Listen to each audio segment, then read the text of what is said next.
Okay guys, make sure to like, comment, and subscribe. Now, fasten your seatbelts. Here we go. Alright guys, it is July 15th, Wednesday, and it's 11:03 p.m. Eastern. So, we are going to do another news video. I've already done the first one, and it's uploaded and is processing, so hopefully it'll be available soon for you to view. And let's just pick up right from where I left off in the last video, going on with the news. Also, I did thank these people last video, and I wanted to show you this. I left a link in the other video, and I'll leave it in this video as well, because, hang on here, I wanted to show you, because some people were asking, and this is my book. It's called The View Beneath, One Woman's Deliverance from a Luciferian Gospel, and this is what it says. This is the back of it. It says, what if everything you believed to be true, everything you had built your life upon, was a lie? What if discovering the truth and turning from error cost you everything? The View Beneath is a true story of one woman's journey into religious deception through the teachings of Rick Joyner, a spiritually dangerous leader that many consider a true prophet. After moving to North Carolina to attend his ministry school, she began her descent into a dark, deceptive movement that took her away from biblical Christianity and immersed her in another gospel. Part testimony, part expose, The View Beneath is an inside look at the growing invasion of dangerous false doctrine. Mishel investigates deep beneath the surface of Morningstar Ministries and the Dominionist movement at large. She candidly shares her journey as she discovers that beneath the doublespeak, the Christian-sounding terms, beneath the claims of trips to heaven and divine revelation, beneath the prophecy and claims of a kingdom ruled by men, what is really being taught is the occult. So that is my book. I've had actually several, it's strange, like all of a sudden I've had several people ask me about it. And so that is it. It's also available on Kindle. All right. So there you go. And it's got, well, actually this 1 star down here is, I've actually reported it because it's not an actual, it's somebody that knew me from that ministry and said something negative, but overall it's got very, very good ratings. So, all right, that's it. And I'll put a link to that. I'm not trying to sell books, but for those of you that, because really with Amazon, I make very, very little on the books, but I do want to get that information out to people if you so wish. So anyway, all right, well, we are just going to move on here. And we're going to go ahead with the next thing in line here and just continue on. All right, this is very interesting. UK prosecutors nail migrant slavery ring with over 400 victims. We are seeing these types of headlines all over the world. So people say, oh, nothing's happening. But have you ever seen this kind of stuff in the news this much? I never have. Once in a while you hear of something like that, but now it's almost every day. They are being discovered, and the victims are, in some cases, being set free. London details about what prosecutors have called one of Britain's largest ever modern-day slavery rings have emerged with the convictions of 8 people. Prosecutors say more than 400 victims were forced to work for minuscule wages while their masters earned some £2 million, 2.5 million, and lived a luxurious lifestyle. The group preyed on the homeless, former convicts, and alcoholics in Poland and lured them to Britain with false promises of well-paid work. Some ended up being paid less than $1 for a day's work. The ring was broken up by a 3-year police investigation. 5 men and 3 women, originally from Poland, have been convicted of modern-day slavery offenses and money laundering. Reporting restrictions were lifted Friday, allowing details to be published. So that is, you know, and I've heard of that. It actually happens in America as well. I've heard of people, they hire girls from other countries to work as, domestic help. They hire them as domestic help, and then they take their passport away and enslave them. That has happened a lot, actually. There's been a lot of cases of that in the US and probably elsewhere. All right, so let's go on now.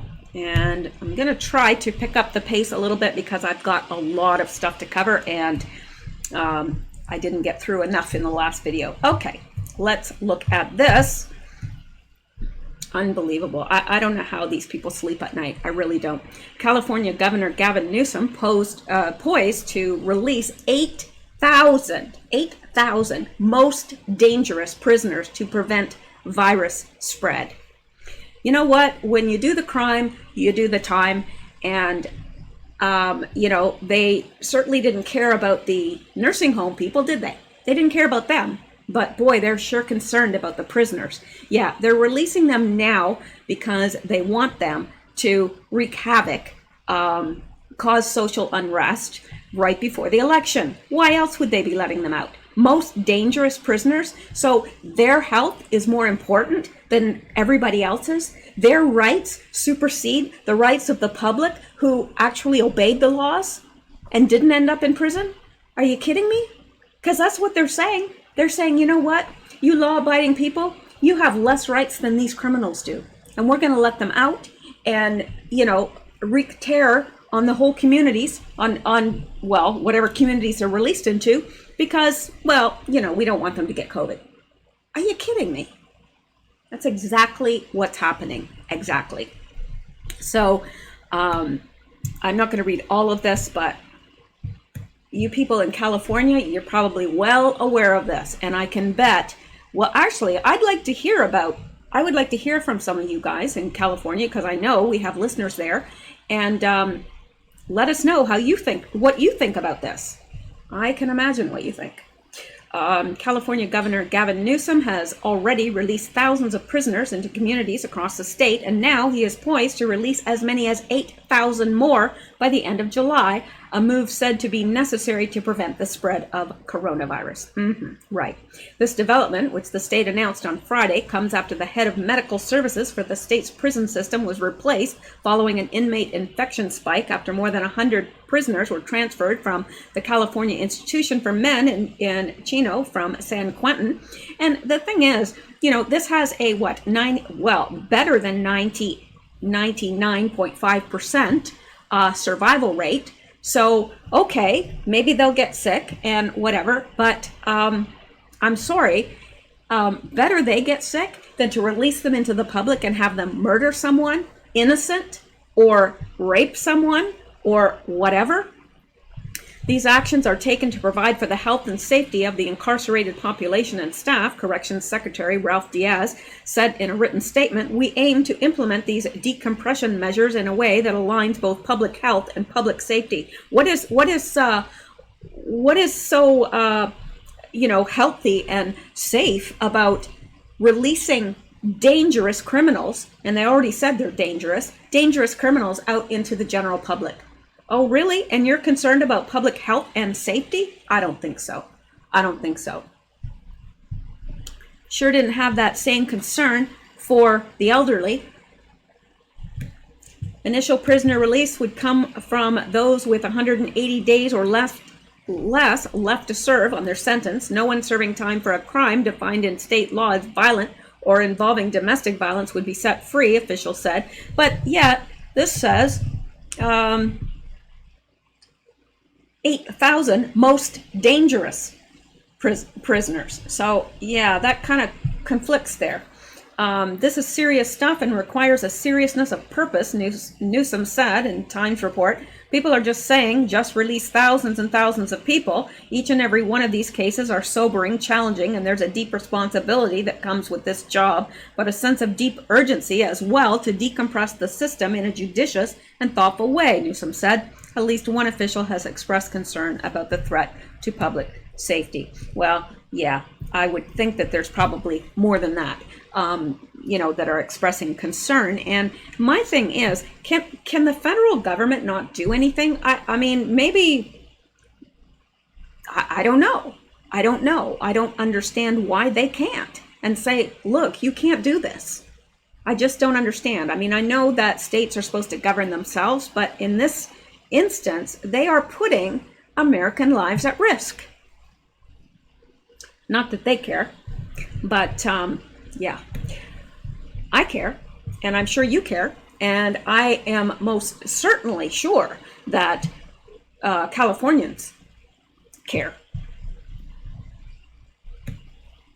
I bet you even the most liberal of the Californians, if you told them, well, we're going to release criminals into your neighborhood, what would they say? You think they'd say, oh yeah, sure, yeah, well, I'll have them over for tea? No, I don't think so. All right, let's get out of there and come back here. All right, now this is weird, very weird. Elaine Maxwell refuses to reveal identity of secret husband. Yes, apparently she's married. Nobody knows to who, but she's married. Now, what do you bet? She actually was married to Epstein. Maybe because, you know, when you're a married couple, you can't testify against each other. So I don't know, but I don't know what it is about this picture, but she reminds me only in that picture of Princess Diana. I don't know why. Could be the hat. I don't know, because, you know, there were never two more opposite people. But anyway, Elaine Maxwell has a secret husband whose name she has refused to reveal, prosecutors said Tuesday at the accused madame's bail hearing. The spousal detail was publicly divulged as prosecutors in New York accused Jeffrey Epstein's former girlfriend of purposely hiding the extent of her wealth, according to the New York Post. In addition to failing to describe in any way the absence of proposed co-signers of a bond, the defendant also makes no mention whatsoever about the financial circumstances or assets of her spouse, whose identity she declined to provide to pretrial services. Assistant U.S. Attorney Allison Moe told Manhattan federal judge Allison Nathan during a video conference. Moe added, there's no information about who will be co-signing this bond or their assets and no details whatsoever. Now, my understanding is that she will be held in prison until her trial, and her trial is not until next summer. So that is good. I don't think that they should let her out because, yeah, she's a flight risk, obviously. Moe added, there's no information about who will be co-signing this bond or their assets and no details whatsoever. Maxwell will remain behind bars until trial after the British socialite was denied bail as a flight risk. Rather than face charges, she recruited girls for financier to sexually abuse more than 2 decades ago. I think that she has committed a lot of crimes more recently than that. She just hasn't been caught. Elaine Maxwell hired the lawyer best known for helping to prosecute El Chapo to get her off sex trafficking and perjury charges. Elaine Maxwell hires lawyer. Okay, well, I just read that. 2 Epstein accusers implored the judge to keep her detained after she pleaded not guilty to the charges during a video court hearing in Manhattan. Judge Nathan said even the most restrictive form of release would be insufficient to ensure Maxwell would not flee, particularly now she knows a conviction could result in up to 35 years behind bars. Maxwell, 58, has been held without bail since her July 2nd arrest at her $1 million New Hampshire estate, where prosecutors say she refused to open the door for FBI agents who broke in to find her sheltering in an interior room. Her lawyer, Mark S. Cohen, told the judge Maxwell was clad only in her pajamas and had followed a security protocol calling for her to retreat to her room if any disturbance occurred outside. Judge Nathan refused to set bail for Maxwell, returning her to the Metropolitan Detention Center pending trial, which was set down for next July. Now, the other problem with releasing her on her own recognizances with a bail is the fact that she would not live long, and you and I both know that. And I am hoping they are taking extra measures wherever she is being held. Because, well, we all know that Jeffrey Epstein didn't kill himself.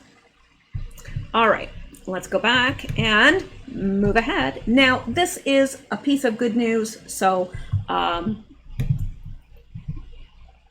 this warmed my heart. It really did. Now, let's hang on.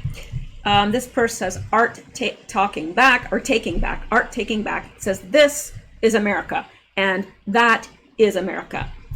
This police officer was on a call, had a flat tire, and this young African-American boy helped him change the tire. So I just wanted to play this because we don't see stuff like this enough. We really don't.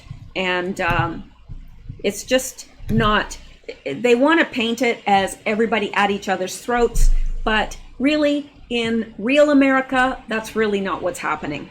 It's really not. Yeah, sure, they're the protests and everything where they're forcing confrontation, but I don't think that, I think that's the exception and not the rule, personally. I want to report some positivity here. I called the police officer to the house for something totally different, and while he was here, he got a flat tire. And this young gentleman stopped by and asked if he could help. He had a better jack in the car. So the police responded to the woman that's recording. She had called the police to her house for something totally unrelated. While the police officer was there, he had a flat tire. This guy comes along, he had a better jack in his car, and he offers to help the officer. And I think that that is wonderful. You don't see this stuff on the news. That's right.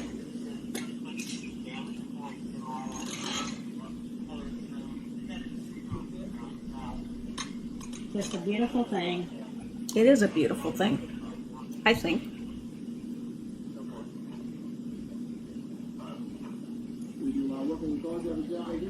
Nah, this is my girlfriend's, I just got my girlfriend's father's car. He's a big mechanic, so it makes sense now.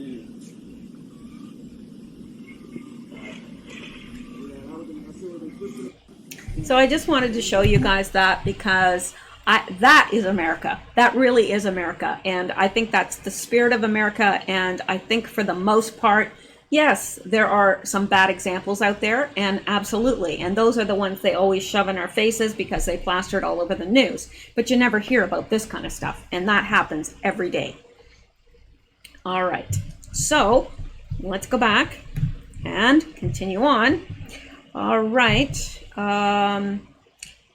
Yeah, okay, I'm going to skip that for now because there's other stuff that I want to get to. And I know that time is of the essence. All right, can't remember what this is. Oh, yes. Breaking: Instagram is now threatening to remove the account of Donald Trump Jr. for posting these hypocritical headlines from CNN about hydroxychloroquine. And look at what this is Donald Trump Jr. Your account may be deleted. Some of your previous posts didn't follow our community guidelines. If you post something that goes against our guidelines again, your account may be deleted, including your posts, archives, messages, and followers. And what did he post? Oh, this, right straight from CNN. You know, I did a terrible thing right before I in the break between videos. I don't know why I did this, because really, I should have known better, but I had this little vial full of real organic catnip. And so I just put a little bit on the carpet, thinking I'd, vacuum it up later. And both cats absolutely went crazy. So I'm hoping that Xander's here beside me, and hopefully Sammy's off sleeping it off, but they were just nuts for a little while. Okay, and these are the headlines, and they were just taken from CNN. But he got that warning message from Instagram for posting these headlines from CNN. Are you kidding me? Yeah. So that it shouldn't be surprising. But I'll admit it surprises me. But it shouldn't. It shouldn't, because this is what's happening. All right, now let's go on. And this by Candace Owens, who I have a tremendous amount of respect for. I wish that she would run for office. I hope she does. She's very well spoken, well educated, presents herself well. I think she would do very, very well in politics.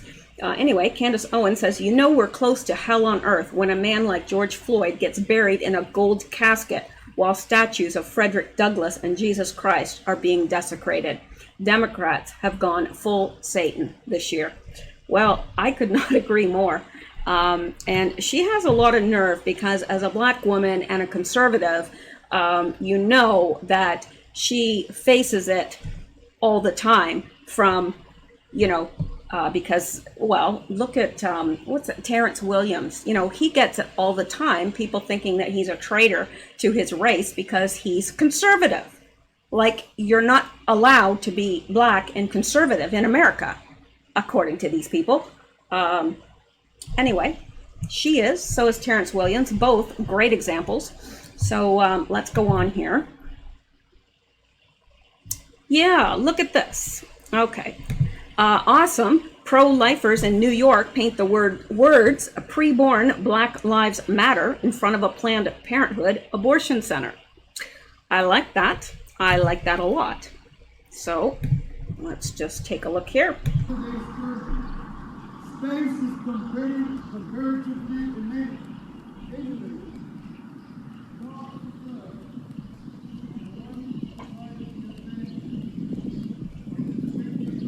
Well, it's not all that exciting of a video, is it? But yeah, I think that's interesting because, you know, the vast majority of aborted babies are black, and why don't their lives matter? Really, why don't their lives matter? But, you know, double standards everywhere. Okay, and let's come back and go on, because there's lots more. There's always more. Now, let's look at this. This by Georgia Peach for Trump. Oprah joins the plot to convince Americans their country is racist. 1619 project. Project's purpose is to reframe our history by claiming America's founders are, Project's purpose is to reframe our history by claiming America's founding is based on racism instead of equality and liberty. Is biased retelling of history by leftist Oprah.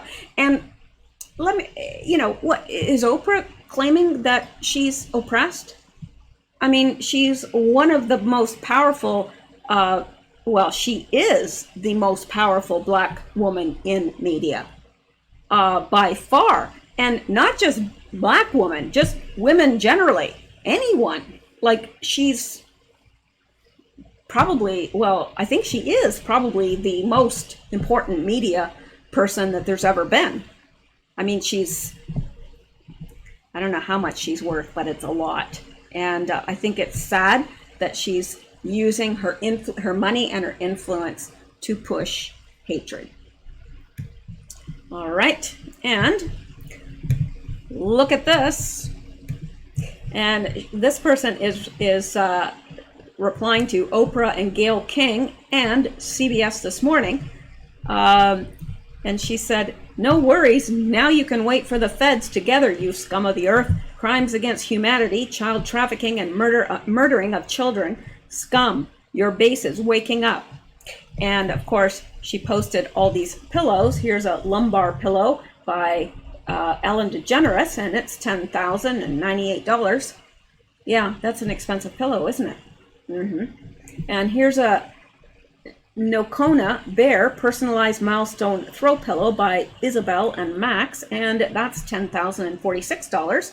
And this one, Barely Sunshine floral wreath personalized milestone throw pillow by August Grove, $10,045. And Gianna Animal Crew personalized milestone throw pillow by Harriet B, $10,045. These are some expensive pillows. I don't know. Who are these people that are spending $10,000 on pillows? Really? Who are they? I mean, even if you're a multimillionaire, would you spend $10,000 on a throw pillow? No, I didn't think so. Hey. No, don't touch the curtains. I see what you're doing there. Oh, he's just off camera. I just wish he'd come over here and show you how cute he is. You know, he's a little bit stoned, but that catnip really does something to them. I don't know what it is, but they like it. Okay, Yes, this is important. This is very important and wise. Gateway Pundit, breaking: Trump admin wisely strips CDC of control of coronavirus data information. Information will now be sent to Central DC database. And why do you think they're doing that? I think we all know. Now, this was published today, so it's hot and fresh, like the Krispy Kreme donut sign. And it says the Trump administration announced new guidelines on Wednesday. Starting today, hospitals will be ordered to bypass the CDC and send all COVID-19 patient information to a central database in Washington, D.C. Now, watch the left spin this the other way. They will. They'll say, oh, they're wanting to do that so they can fudge numbers and blah, blah, blah. You know they will. This comes after TGP's Tuesday report on the likely fraudulent numbers coming from the CDC. Likely fraudulent? So, and that's that. So that's just short and sweet. Oh, no, it isn't. Hang on here. Hang on. The CDC is just the latest government entity that has become politicized by the American left. Yeah. And the CDC is pushing shoddy policy based on propaganda and opinion. And yes, it is. And this is interesting. Remember when I was looking up on Wayfair? Remember when I was looking up high-priced items? Well, look at the advertisements that I'm getting. You click on this, and what do we have here? Yeah, we have the Golden Union two-piece unframed graphic art that I talked about the other night. And it's $12,000. Well, that's Canadian.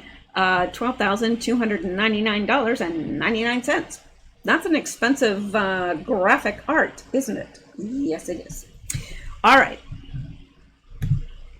Enough of that. Let's go on. Oh, yes, and this is important too. Everybody should know this. This is from Bongino. Ilhan Omar campaign payments to husband's firm now top $1 million. And again, that's today. It's hot and fresh. Yeah. With Ilhan Omar's latest campaign payment to E Street Group, the consulting group run by her husband, Tim Minette, payments to him have crossed the $1 million threshold. Federal Election Commission records released Tuesday afternoon show that Omar's campaign funneled $228,384.93 last quarter to the E Street Group. I don't know why my nose is so itchy. The payments, predominantly for digital and fundraising services, bring the total that Omar's campaign has sent to Minette's firm to just over $1 million for the 2020 cycle. Omar, a freshman congresswoman, has faced scrutiny over numerous financial and personal issues since she was elected in 2018. She has drawn criticism for a lack of transparency about her previous marriages, over campaign finance violations, and for a potential violation of House ethics rules pertaining to the advance she received on a recently published memoir. Pressed for answers, she has routinely dismissed the inquiries as smears and conspiracy theories. Yeah, that's what they always use.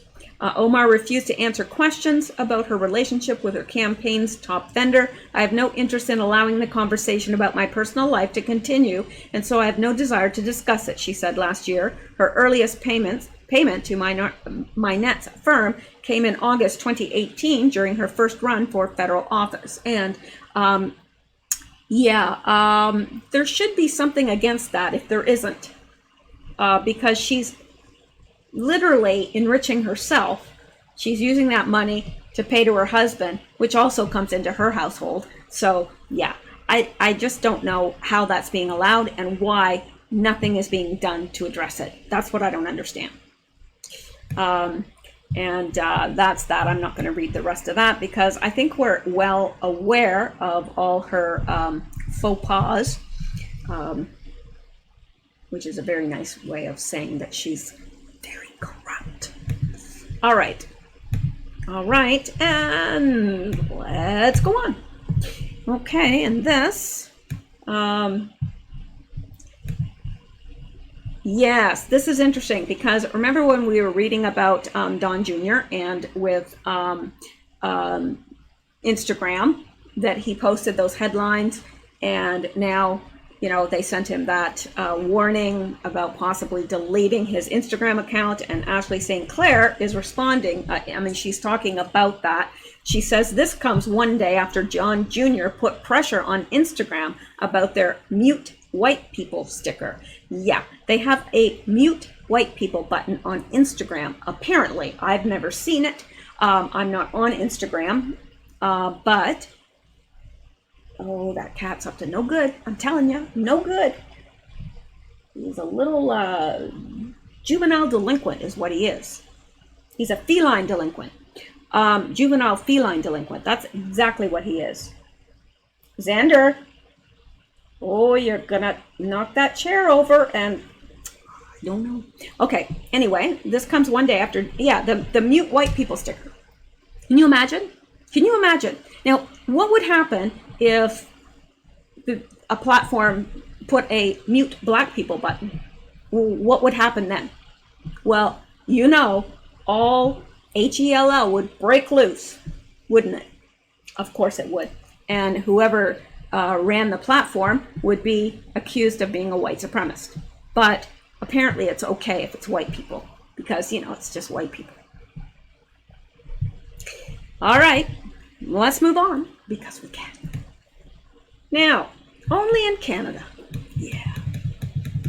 Land of the free. No, it isn't. That's what they say, but we're not free. It is interesting to know that the federal government of Canada allows a monthly pension of $1,890 to a simple refugee, plus $580 in social aid, a grand total of $2,470 monthly to a refugee. Okay, that's $28,920 as an annual income, which is not bad for doing nothing. By comparison, the old age pension, which is what they call it, which is not really real, what do you call that? You know, politically correct. That's it. It's not really politically correct, but that's what they call it, the old age pension of a senior citizen who has contributed to the development of our beautiful big country during 40 or 50 years cannot receive more than amount per month is $1,012, and that's the maximum amount that you can get. So most make well under that. Well under that. In old age pension and guaranteed income supplement times 12 months.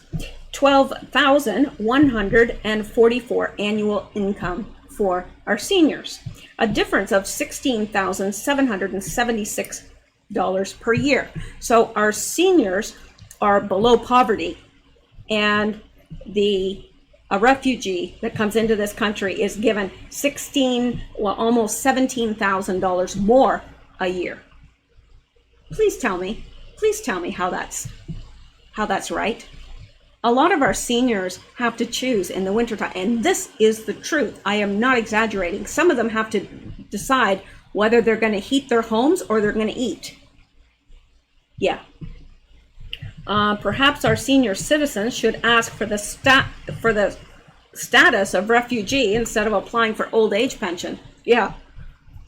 It's not fair. Now, I'm not against legal immigration. I'm not against that. Legal immigration. But when we have a prime minister that is preferring them over our seniors, there is a big problem. So let us send this message to as many Canadians as possible. And I know we do have some Canadian listeners, and that's why I'm bringing this up. It doesn't apply to everyone, but I think even Americans can find this quite interesting and see how grossly unfair it is. Let us send this message to as many Canadians as possible, and maybe the allowance of a refugee could then be reduced to $1,012, and that of our Canadian pensioners raised to $2,470 per month, who actually deserve it. Yeah, because they've paid into the system their whole lives, and they've contributed to the building of Canada. Now, my mother, would be one of those, except that she was a teacher for her entire life. And, she has a wonderful, the teachers up here make really good money, as they should. And, she's got a wonderful, wonderful pension. Otherwise, she would be in poverty. Anyway, an incredible nonsense. Our Canadian senior citizens deserve better. Please circulate this text to see the reaction of your contacts. Well, I can tell you what the reaction is. Most people, when they find that out, are outraged. It's not fair. But that doesn't matter to our Prime Minister. All right. Now, you want another piece of good news here? Well, not that it's good news. It's just kind of one of those things that's really adorable, I think. All right. Now, let's, says a deer entered a Colorado store. The store owner gave him some chocolate chip cookies. The deer left the store and returned after half an hour with all his family members. Now, that is adorable. Look at this deer. He must have been very hungry because he just doesn't seem that afraid. He or she. Must be a she. And there he is, or she is, with the family. Isn't that adorable? I think that's adorable. I don't know how anybody could not find that adorable. Oh my gosh. Be still my heart. That is so cute. No fear. Comes right in. And you know something? I bet you that's not the last time those deer will visit, because once you feed them once, well, they know they're not going to be harmed, and they know they're going to be fed. They're not stupid. Animals are anything but stupid. All right. I love that story. I really do. All right. Okay. Okay. I can't remember what this is, so let's look at this. I'm going to have to skip a few things here and there and pick them up tomorrow to get through it all. All right. Breaking, Trump administration ordered hospitals to bypass the CDC and going forward send key COVID-19 information to a Washington database instead. Okay, we already looked at that, but we looked at it again. All right. I love that deer. I just love it. I just want to pet it. I want to take it home. Could all be a big happy family. The deer and my 2 cats. I'd make them feel at home. I'd feed them cookies. No, I never have cookies in the house, but I might get them in just for the deer. All right, let's move ahead now. Okay, well, all right, I'm going to skip some of this stuff because I'm starting to get tired, and let's take a look at this, and we can pick it up tomorrow. I may do 2 tomorrow, I'm not sure. Anyway, Emerald Robinson says White House advisor Peter Navarro just took out Dr. Fauci in a USA Today op-ed. Navarro says Dr. Fauci has been wrong about everything I have interacted with him on. Savage and correct. Yes, I agree. And, oops. There we go. And Lisa Mae Crowley, breaking. Judge Allison Nathan denies bail for Elaine Maxwell. Defendant is ordered to be detained pending trial. Will she make it to trial on the 12th of July, 2021? Well, let's hope she does. And of course, we've already seen that, but yeah, not sure what this is. Can't remember. Oh, yeah. Joe Biden unveils a plan to get our kids to market swiftly. Yeah, no, really. Okay, let's, gotta make this bigger for you tiny phone people. I'm always thinking about you tiny phone people. I love me, my tiny phone people. Okay, let's take a look at this. To get our people to work and our kids to school safely, to get our kids to market swiftly, to power a clean energy revolution in this country, we need to modernize America's infrastructure. Wait, get our kids to market. What? Let's listen to that again. to get our people to work and our kids to school safely, to get our kids to market swiftly, to power. Get our kids to market swiftly. Yeah, that's important, to get the kids to market swiftly. Your guess is as good as mine. I have no idea.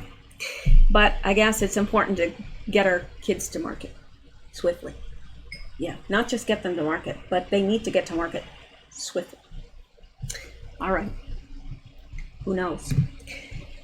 It's just a big crapshoot with Joe Biden. You never know what you're going to get. What am I doing here? All righty, let's go on. It happens every night around this time. I'm telling you, something takes over. I become silly. I become just... All right. Let's see what else we have. Oh, yes, this by Chrissy Teigen. I didn't even know who she was, really. I don't follow these people. I don't care about them. I don't care about their lives. Their lives are empty and meaningless. They have no depth. They have the depth of a puddle. Most of them. 99% of them. And she's one of them. Anyway, listen to this, what she said. This is from her Twitter account.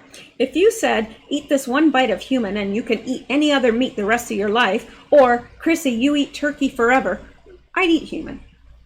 That's what she said. All right, Chrissy.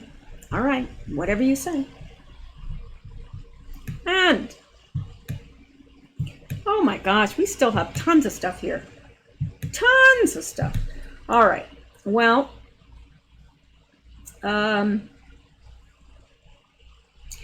here is, I put it in twice here about, you heard about Biden. Hang on. Let's just go there. Yeah. Joe Biden quotes communist mass murderer Mao Zedong during fundraiser. Yeah. Nothing like quoting a mass murderer. Yeah. Whether it was another inexplicable gaffe, a Freudian slip of the tongue, or a political coming out is up for debate, but former Vice President Joe Biden reportedly quoted Chairman Mao Zedong on a Monday, a mere week after the Democrat vowed to radically transform the country.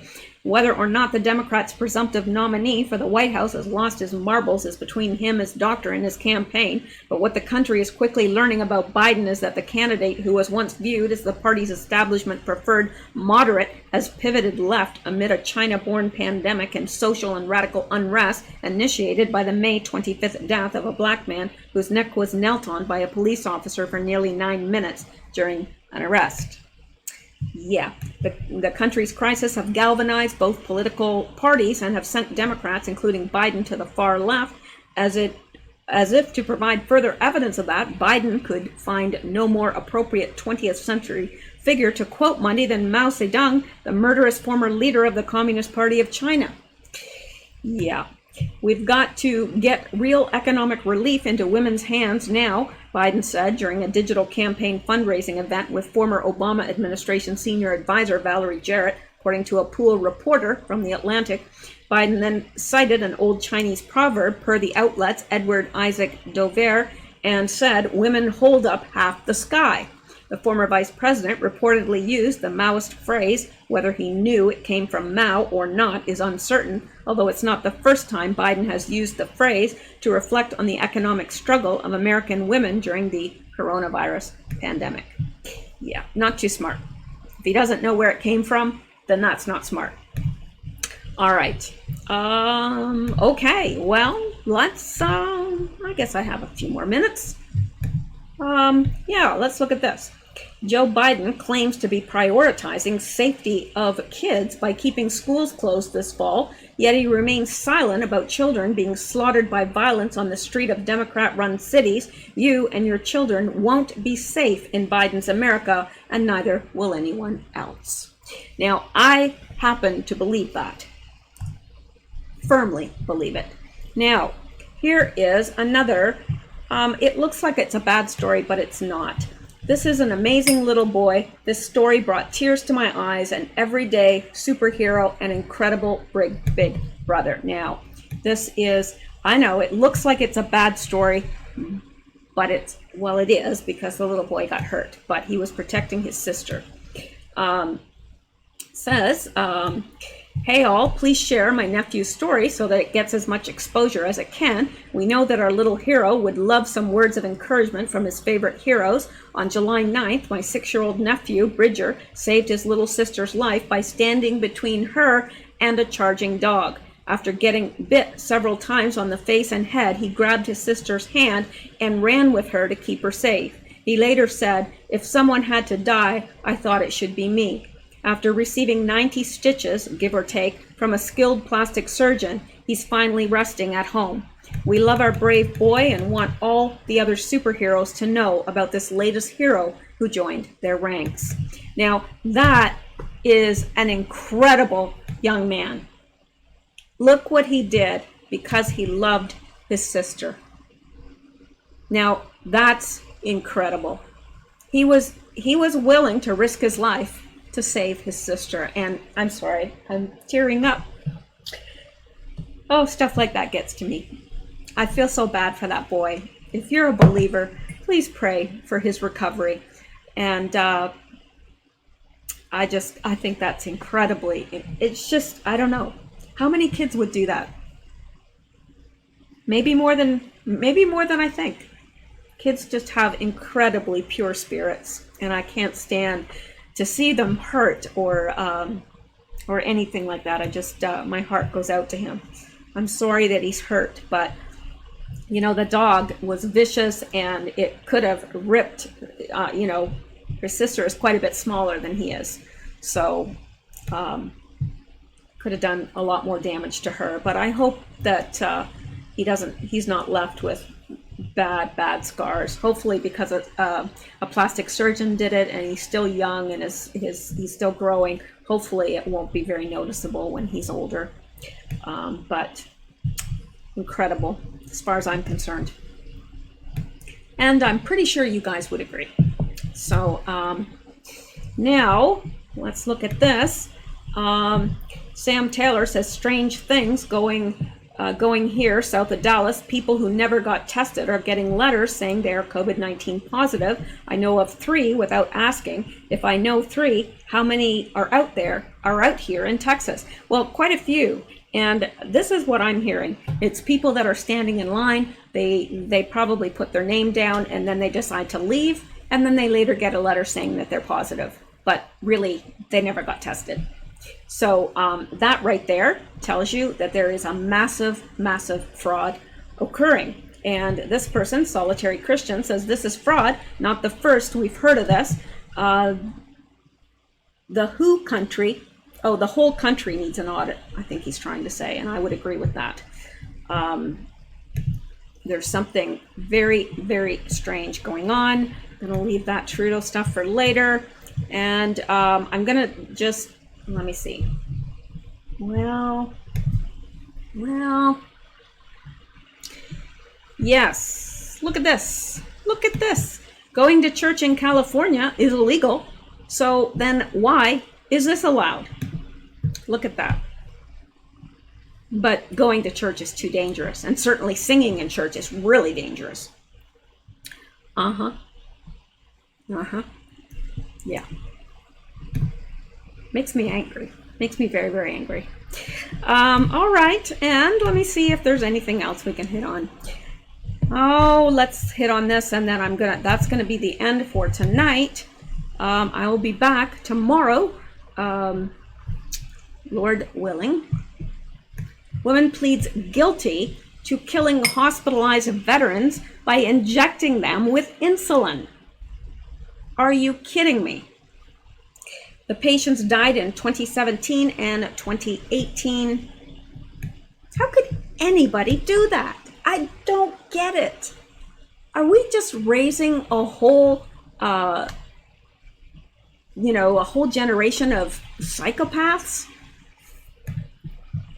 Former Veterans Affairs nursing assistant Rita Mays pleaded guilty Tuesday to 7 counts of second-degree murder and a single count of assault with intent to commit murder on patients. The 46-year-old Mays admitted to fatally injecting the patients with insulin when she worked at the Louis A. Johnson VA Medical Center in Clarksburg, West Virginia. The patients, many of whom were not diabetic. My gosh, my computer's overheating. Hang on. It's my handy dandy cookie sheet, and I got that tip from a listener that works. I should have done it before now. I forgot about it. All right, now, during those years, Mays was assigned to work the night shift on the inpatient ward 3A, according to Tony Odell, a lawyer who represents the families of several veterans who died there under suspicious circumstances. These were people who were getting better, Odell told Just the News. They were not on the verge of death. Many family members believe that their loved ones died after taking unexpected downturns, Odell said, but the apparent unexplained deaths on Ward 3A continued. Eventually, medical staff took note. In or about June 2018, a medical doctor employed by VAMC Clarksburg as a hospitalist reported to the hospitalist supervisor a concern about the death of patients who had suffered unexplained hypoglycemic episodes on Ward 3A, including the deaths of multiple non-diabetic patients. According to the charging document filed yesterday in U.S. District Court for the Northern District of West Virginia, this concern led to an internal investigation that culminated in a referral for criminal investigation. Could you imagine if that was your loved one? And, you think they're getting better, and all of a sudden you get, a phone call that they've passed away? That would be horrible. So, all right, Mays quickly became a suspect, Odell said. An investigation was launched. The hospital removed her from contact with patients and reportedly fired her when supervisors believed she had lied about her qualifications. For 2 years, the probe continued without resolution. Local advocates, including West Virginia Senator Joe Manchin, criticized the slow pace of the investigation and pressed authorities to resolve it. It is unacceptable. After 2 years, the Clarksburg VAMC investigation has not concluded, and the victims and their loved ones have yet to see justice or peace. Manchin told Just the News in a statement last month, "I continue to call on the VA and DOJ to wrap up this investigation so the victims' families and the entire community can get answers and begin to heal. It is horrible that this investigation has gone on for as long as it has. The charges against Mays and her guilty pleas bring mixed reactions. The families I represent are all very pleased with the resolution of the criminal charges against Rita Mays and commend U.S. Attorney Bill Powell for his work to bring this side of the case to a close," said Odell, who has filed lawsuits on behalf of several of the victims' families. But he added the deaths could have been prevented. Well, yeah. So anyway, says, "My heart goes out to the families and loved ones who tragically lost a veteran and have had to endure this injustice," Manchin said in a statement. While overdue, today's justice is finally being served, justice is finally being served.